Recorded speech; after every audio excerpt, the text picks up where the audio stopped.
જામનગરની જીજી હોસ્પિટલ જ્યાં પણ સરકારી દાવાના ધજાગરા ઉડ્યા। જીજી હોસ્પિટલના ઓર્થોપેડિક વિભાગના વોર્ડમાં પંખાઓ ધીમા ચાલતા દર્દીઓ ઘરેથી પંખા લાવવા માટે મજબૂર બન્યા। આ અંગે એબીપી અસ્મિતાના સવાલ પર હોસ્પિટલ પ્રશાસને દાવો કર્યો કે જે પંખામાં સમસ્યા છે એ સ્થળ પર પ્રશ્નનું તાત્કાલિક નિરાકરણ લાવીશું। તેમની અત્યારે સુવિધામાં જેટલો અભાવ મેં જોયો છે એટલો બીજે ક્યાંય જોવા નથી મળતો, કારણ કે લોકો ઘરેથી પંખા કુલર વગેરે લઈ આવવું પડે છે। હવે જો એમની સ્થિતિ એવી સારી હોય તેમને ઘરેથી આ વસ્તુ ન લેવી પડે, અને સાહેબો અહીંયા બધા એસીમાં બેસીને મજા કરે છે, કોઈ કંઈ આ સુવિધા પ્રત્યે કંઈ ધ્યાન દેતા નથી।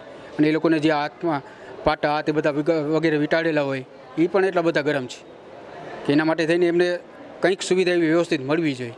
અને પંખા હાથે અહીંયા ચાલે છે તો એ ધીમી ગતિ હાલે છે, એની કંઈ વ્યવસ્થિત ઓલી વ્યવસ્થા નથી।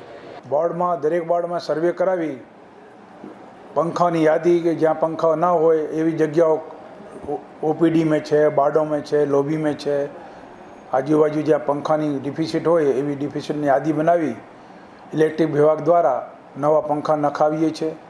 તેમજ જ્યાં ધીમા પંખા ચાલતા હોય એનો સર્વે કરી ત્યાં મેકેનિક દ્વારા એનો રેગ્યુલેટર છે કે અથવા એનો કેપેસિટર છે એ પણ બદલવાની કામગીરી હાથ ધરવામાં આવે છે। તેમજ દરેક વોર્ડને સૂચના આપવામાં આવેલી છે।